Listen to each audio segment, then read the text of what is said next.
So, think about what's the holy grail between somebody taking action or not. It's one word, certainty. When somebody is absolutely certain, the common word is believe, right? But you can believe at a general level, or you can believe with certain. When you're absolutely certain that if I do this, it's going to get that result, and that result's going to change my life, you'll do it. When you think it absolutely is not going to work, you're never going to do it.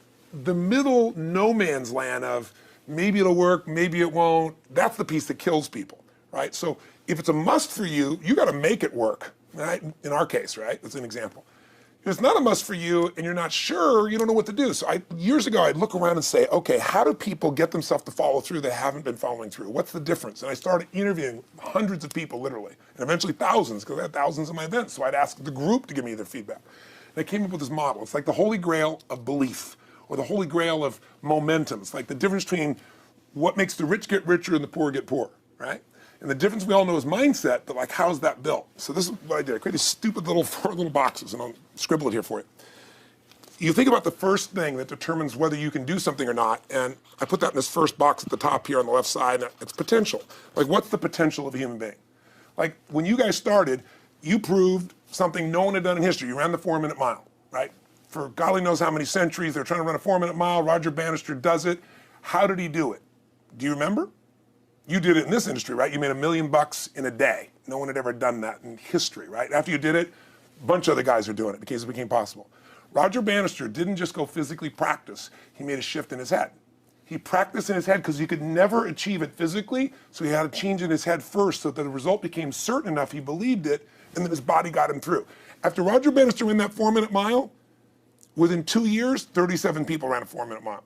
That's amazing. When no one in history had ever done it. Now here's how it works. The potential for anybody getting your product is extraordinary. They could do what you've done as much, more or less. They can do whatever they want to do. The potential's there. The market's proven that. Whether or not they tap into potential has a lot to do with what action they take, which is the question you came to me with, right? Like, God, they all have potential, but they're not taking action. And we all know that the action they take is going to determine the results they get. That's pretty obvious. So most people have a belief about what their real potential is no matter what you tell them. And that affects how much action they take. And of course that affects the result. And then ironically, that result reinforces their belief. And then that belief affects it. So I'll give you an example. Let's say a person has unlimited potential, we all agree.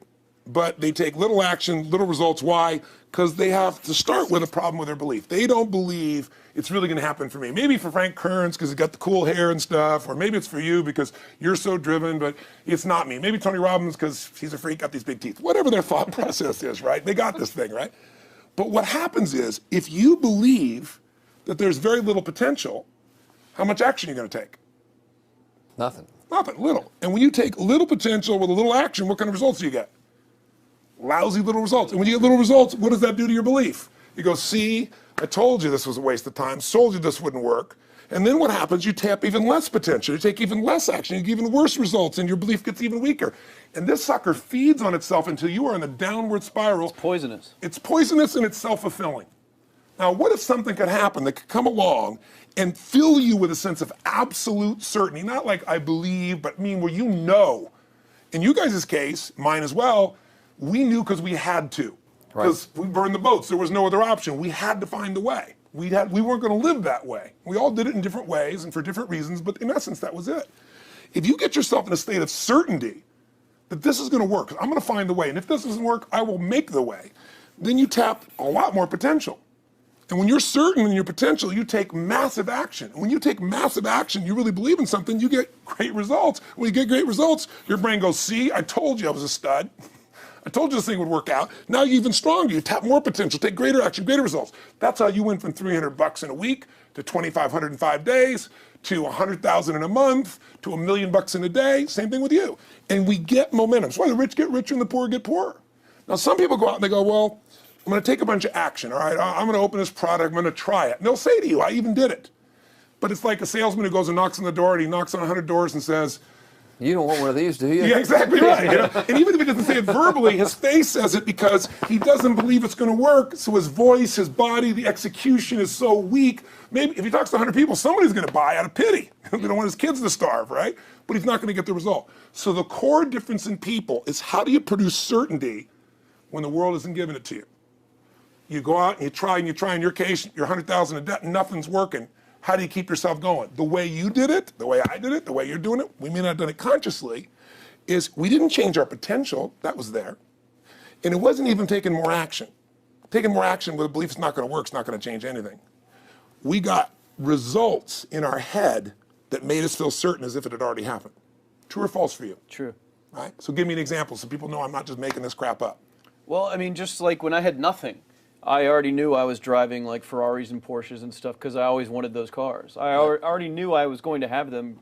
It was inevitable. Right. I inevitably, that was just my inevitable outcome. But how did you do that? Did you have a ritual? Did you think about it regularly? Was it one time you thought about it, or was it something you had an obsession towards? I had an obsession towards it. I mean, I used to work at a video store, which was the last job I ever had in my life. Thank God. And I used to go to work almost every day, and I used to bring 2 magazines with me to read on my breaks. Entrepreneur magazine, just to read about business and everything else, and read about what other people are doing, look for role models. And I used to carry an auto trader with me.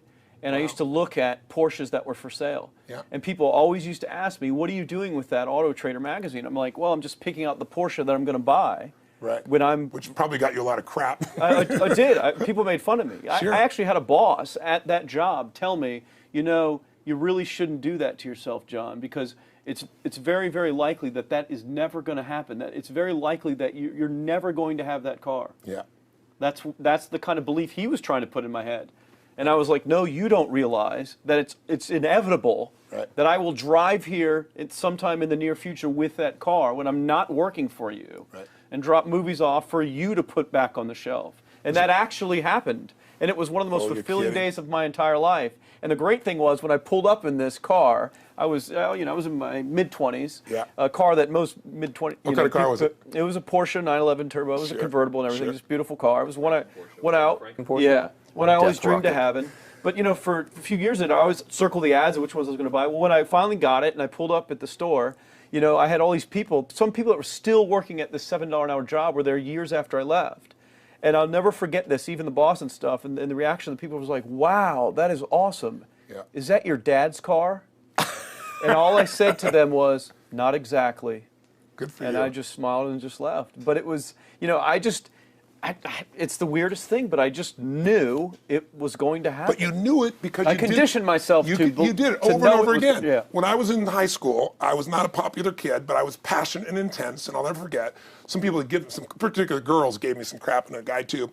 And I wrote in their journals or their annual yearbook at the end, I wrote, someday, I said, you treated me like hell. Someday I'll be rich and famous, and you'll be an effing truck driver. And you'll be sitting there, I'll be with with this beautiful woman of my life, rich, and you'll be watching me on television thinking, you wish you would have treated me better. I actually wrote this shit in people's annuals because I went to a 10-year high school reunion. People showed me this stuff, right? But it's like, I burned the bridges, baby. I was like, this is how it's gonna be.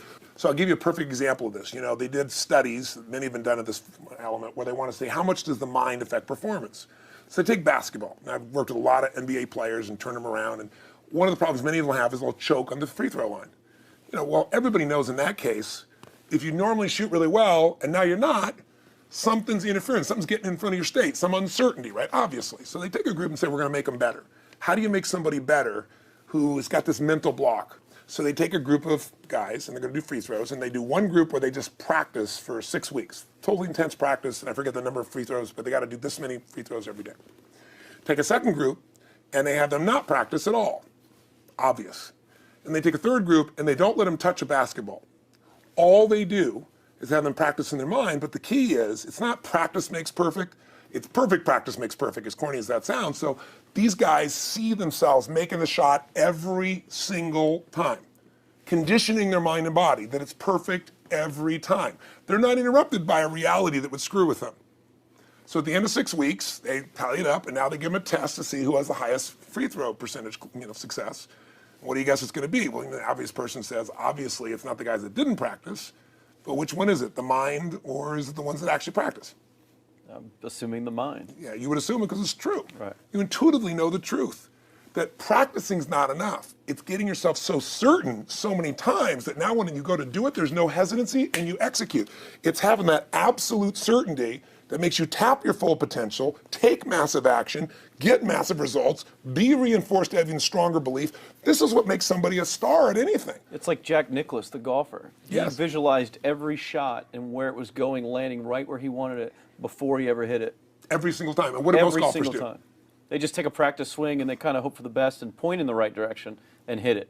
And some of them, if they've had some bad hits, what are they really focusing on? You know, I don't what wanna I do don't that bad. want to I don't do. wanna do- exactly, I wanna- exactly. And that's the same thing here. So I'll show you a little stupid little physical technique for this. So stand up for a second. You guys gonna do this? The camera show? So try this for a second. So just put your feet together and then put your right index finger straight out in front of you like this. Okay? And all I want you to do is I want you to just turn clockwise comfortably as far as you normally turn. Just notice where you naturally stop. Go ahead and turn clockwise. People at home can do this too. Keep your feet straight. Notice where you stop. Come back around to me. Back around to me. Pretty good. Okay, good. Yeah, you're really good at this, right? Drop your hand. Now let's do something really simple. Close your eyes. And you don't even have to visualize, just feel. I want you to imagine your finger coming back up again.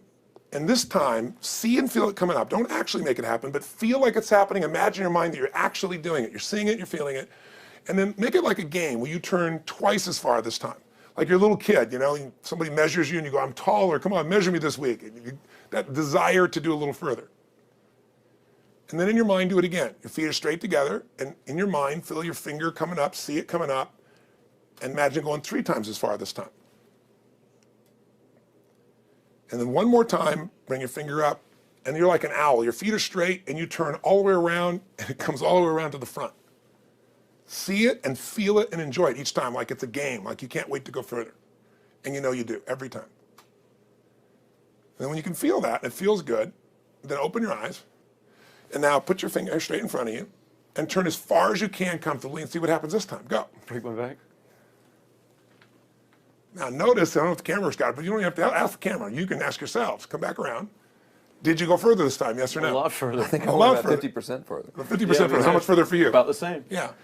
The average person will go 25% further. Now here's the question. We're superior. We're superior pointers. There you go. We're You know, superior right finger pointers. Thank God. So, did you have the potential to turn as far as you did the second time, the first time? Yes. Why didn't you? I didn't believe it, I guess. We have beliefs about stuff we don't even know we have beliefs. You have an unconscious belief about how far you can turn comfortably. The first time I did it, when I pointed straight back, Yeah. I thought I probably shouldn't even go that far, like it was going to hurt me or that Yeah. I wasn't capable of going any Yeah. farther. So And how much further did you go this time? And the camera I knows pointed over there, That's about over exactly there. right. Now here's the difference. The potential was there the first time, and you took action, and you got a result. But it was 50% less than what you did later on. And the only difference is they changed your belief. How did I change your belief? We didn't work harder on your potential. We didn't take more action. I got you to see the result in advance. I got to see it vividly 2 or 3 times. That's all. Of going further, and then your brain went, oh, I know what to do. Boom, it went there. Isn't that what you did by looking at your cars every single day and envisioning it? I mean, isn't that what you did when you created whatever the vision was? It was $300, $2,500, $1 million in a day? Yeah, that's what's missing for these people. They're not getting that execution is everything, but it doesn't happen if you don't get the psychology set of a state of total certainty. And you just change that 50% in 3 minutes worth of visualization. And visualization is only one technique. For me, because I was like losing my balance with my eyes closed, because I was kind of like lopsided. So I got one good visualization, and the rest of the time I was like, I sure hope I don't fall down on camera with my eyes closed. It's going to look really dumb. You're going to have to do it. So you don't even have to be good at visualization. You can still get the improvement. So I want you to get, you ask the question, what is that difference in people? This changes people's certainty. People are uncertain they're going to succeed. They want it, but they're afraid. The best way to deal with a fear is get a big enough reason that makes you have to succeed, or condition yourself where you see it and feel it so often that you're certain that you just do it. That's all it really takes. That's awesome. You know, this worked. I was thinking this while you were talking about going to the Sit video down so store. we can hear this and we'll go. You were talking about working in the video store and looking at the Porsches and stuff. I used to drive around in my car, doing the cold calling of the credit card machines. And one way that I would avoid cold calling, the pain of like cold calling and knocking on doors and everything, would be to listen to your stuff and listen to Jim Rohn's stuff. And I would just drive around, no particular destination, just to listen to it. And strangely, I still like to drive around. I prefer to listen to that stuff in the car for some reason. It's because it's where you got imprinted. I guess. I mean, it's like, well, I'll just drive up and down the coast and check out the ocean, you know? Yeah. So I would drive around, and I would envision myself holding those types of seminars and teaching people that kind of stuff. And 3 weeks ago, I was teaching a seminar in San Diego, and I was talking about beliefs and envisioning things, and I had to stop. And I shared with the audience, I was like, you're not going to believe this, but I actually used to envision this very moment of me talking to you right now. So it really, really works. Definitely works. Makes a difference, I'd say. I'll tell you what, I worked with Andre Agassi in 1993, I think it was. He'd been #1. He dropped to 32nd in the world. And he was literally ready to quit with no exaggeration. His father was managing him, and he was so angry with his life. And he went through some, I think, wrist surgery at the time, and he's working on his swing. And he was dating Brooke Shields at that point. They weren't married, and not his current marriage, obviously. And so she said, you got to come see Tony. She goes, I don't need motivation. He goes, he's not motivation, man. He's strategy. He'll show you how to make that shift in your head. So he comes. I work with a guy. In the beginning, he's saying, do your magic stuff. Like, oh, yeah, great, thank you. And I said, tell me, if you ever hit a tennis ball perfectly, and I'm trying to get him in the zone to remember that time, like you visioned, where he was perfect at it. He goes, of course I have. And I get him vision over and over again. And finally, he's in the zone. He's feeling that again, right? He's seeing it, and he's feeling certain, and the swing is going perfect. And I said, how's that feel? He goes, it feels perfect. I said, but are you thinking about the swing? You're not thinking about the swing. You're not thinking about how to do it.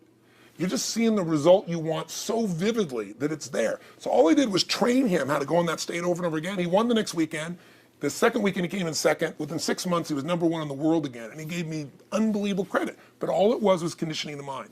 You did it with tape, so did I. We were just talking about this earlier, Pam and I. I used to go when I was 17 years old down in downtown Los Angeles, this place called Night Education, K-N-I-G-H-T, like at the night. And I'd save up all my money, work as a janitor, and I would get these tapes and listen to these things over and over and over again. I went there for years, and I didn't have enough money, and I leveraged everything I had, but I knew how to train my mind. It's the one thing I knew how to do. This man's name is Mario. I saw him in his 80s. He obviously knows how my life turned out and was very proud of the role he played in that process. He used to tell people the story. This guy's the real thing. He didn't just start out this way. This is how Tony did it. He listened to these tapes. He conditioned himself, right? This is the real stuff. He passed away a few years ago. I'm calling his house, and he passed away, and his daughter was there, and she wanted to share with me that how I touched his life and so forth. But the best thing was, I thought, you know what? I want to get those tapes. I want to get that stuff that conditioned. I want to go back to that moment like you did of, that moment was visualizing, now I'm living it. And she said, he left all this in his will to you. So I have all these tapes now that are from the time when I originally went through, and I'd go to sleep and I had these sleep tapes that conditioned my mind to believe that I could succeed even when I was sleeping, or to build energy in my body. And anybody who wants to succeed has got to know it doesn't just happen. You can buy a product, but you also, with that product, have got to condition yourself. You got to make it a must, and you got to get a ritual. And if you do it, whatever you used to dream about you thought was so huge, you'll just live it. You'll live it like you lived this yesterday, like we're all living the life that we envision. Because we had to, and because we played this game with our head. We got the belief to be real by seeing it enough times and feel it enough times till our brain believed it, and then it made it happen. Which raised the potential, which made us take more action, which got us better results, which raised our beliefs again. That's right. And then that's why the rich get richer and the poor get poorer. So instead of bitching about it, change it. And this is how you change it. It's like a self-fulfilling prophecy. Completely. It's pretty easy to change. Just that one simple exercise was amazing. I'm still like, holy crap, I wonder what else I can do now if I But just look sit what most around people do. Most people do the opposite of that, right? They get the product or they think about doing it, and what do they envision? It not working. That's Yeah, right. the excuses that So they have envision to it not defend working. As soon as they envision it not working, they feel uncertain. As soon as they feel uncertain, how much potential they tap? Little, if anything. And so they send back your product, and they listen to the damn thing, And guess what? What does that do, by the way? They make that as another lousy result in their life. I didn't even follow through on that, and they believe even less. This process is the holy grail. It's where the whole game changes, and anybody can do it, and they can do it in a few minutes. And if they do it a few minutes each day, then they get a different life. They do it a few minutes one time, their life changes for the day. We're defined by our rituals. Everybody's got rituals, certain things they do every day. And what we three have in common, and anybody that I know of who has a life that they're living that was once a vision, is we saw it again and again and again, even when it didn't work, even when you lost 100 grand, even when I'm working as a janitor, there's something we would not give up on. And if somebody watching wants to change their life, they got to decide what they won't give up on and then put themselves in the state at momentum by a couple little rituals. That's all it takes. And I think especially when it comes to anything related to making money, like making money products or promises or courses, people are so inundated with scams and all this garbage, true garbage, that their natural thinking is that they're so skeptical. It's like they fall into the conditioning of, well, if anything's ever going to work, that thing has to prove it to me before I believe anything. So when they go to approach the thing to make more money with, They're like, well, I'm starting at 0, and this thing has to prove to me that it has any potential at all before I believe that it will. Don't you agree with that's the case? Unfortunately, I agree it's the case, but here's the truth. When somebody says to me, in my business, even more, because a lot of people think I'm a motivator. I hate that term. That's never been what I've done. I do believe in energy, and I'm passionate. You know, they see 10,000 people in the room rocking, they go, oh, he's motivating them. I believe in peak state. You get a top athlete, you get in a concert, and you get in state, right? The problem is, to defend themselves so they won't be disappointed again, they lower their expectations. So someone will say to me, well, I'm skeptical or I'm pessimistic. And my response to them is, no, man, you're gutless. It takes no guts to be skeptical. You don't have to have any capacity to be a critic. And now with the web, you don't even have to own that you're the one being the critic. You can burn somebody and, anonymously, right? I said, you know what? It takes guts to believe. And if you think something's going to do it for you without you putting your guts on the line, you might as well forget it right now.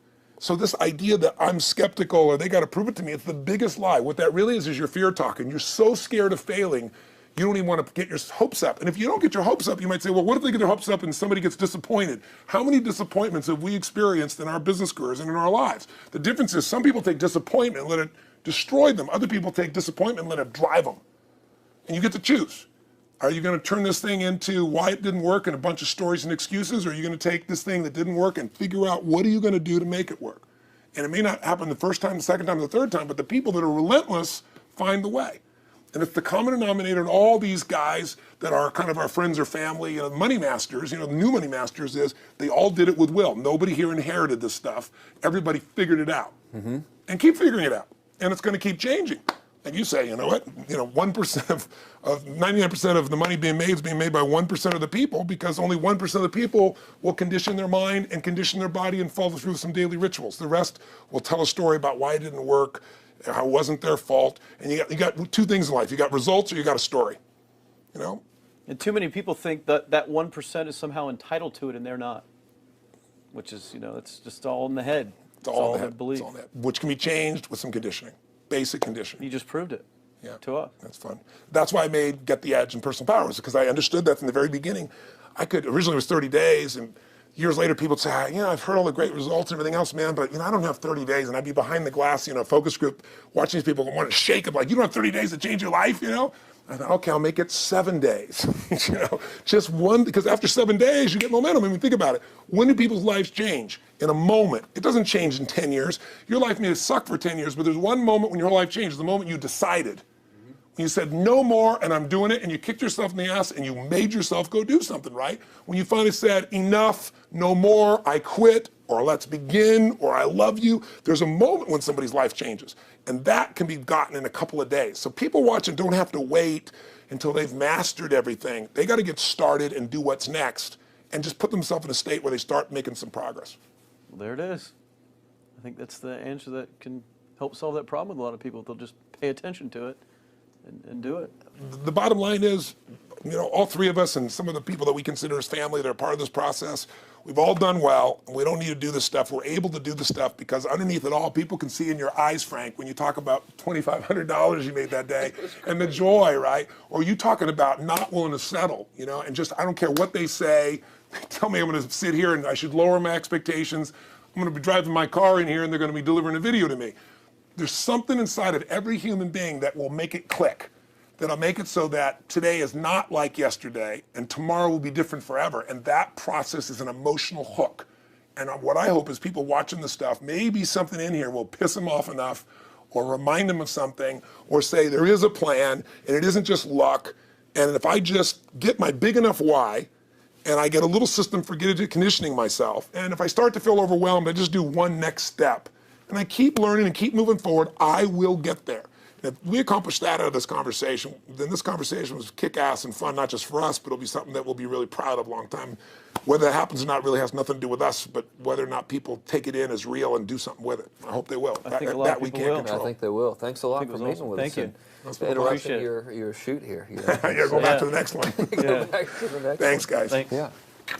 Thank you. Appreciate it. Really appreciate it.